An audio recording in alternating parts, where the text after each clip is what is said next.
আসসালামু আলাইকুম রহমতুল্লাহি ওবরাকাতুহ। আল কোরআনে বর্ণিত গুরুত্বপূর্ণ 10টি নির্দেশ, পর্ব নম্বর 9। ইতিপূর্বে 8টি পর্বে 80টি গুরুত্বপূর্ণ নির্দেশনার কথা আপনাদেরকে আমি জানিয়েছি। আজকের এই ভিডিওতে ইনশাল্লাহ আরও 10টি নির্দেশনার কথা জানাবো। চলুন শুরু করা যাক। 1.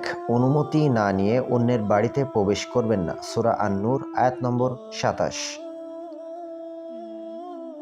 2. জমিনে নম্রভাবে চলাফেরা করুন। সূরা আল ফুরকান আয়াত নম্বর 63। 3. আল্লাহর সাথে অন্য কোনো উপাস্যকে ডাকবেন না। সূরা আল কাসাস আয়াত নম্বর 88।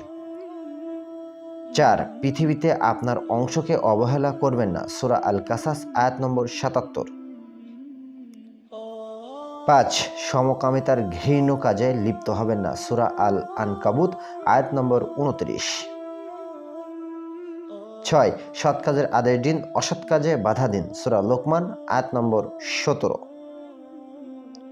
7. আল্লাহ সকল গুনাহ ক্ষমা করেন, বিশ্বাস রাখুন। সূরা আজ-জুমার আয়াত নম্বর 53। 8. মহিলারা তাদের জাঁকজমকপূর্ণ পোশাক প্রদর্শন করে বেড়াবে না। সূরা আল আহজাব আয়াত নম্বর 33। 9. জমিনের উপর দম্ভ ভরে ঘুরে বেড়াবেন না। সূরা লোকমান আয়াত নম্বর 18 এবং 10. যারা আল্লাহকে দৃঢ়ভাবে বিশ্বাস করে তাদের জন্য তিনি নিরাপত্তার ব্যবস্থা করবেন, এই বিশ্বাস রাখুন। সূরা আল নূর আয়াত নম্বর 55। ইনশাল্লাহ আগামী ভিডিওতে আরও 10টি নির্দেশনার কথা আপনাদেরকে জানাবো। ততক্ষণ আমার সাথেই থাকুন ইনশাল্লাহ। আসসালামু আলাইকুম রহমতুল্লাহি ওয়া বারাকাতুহু।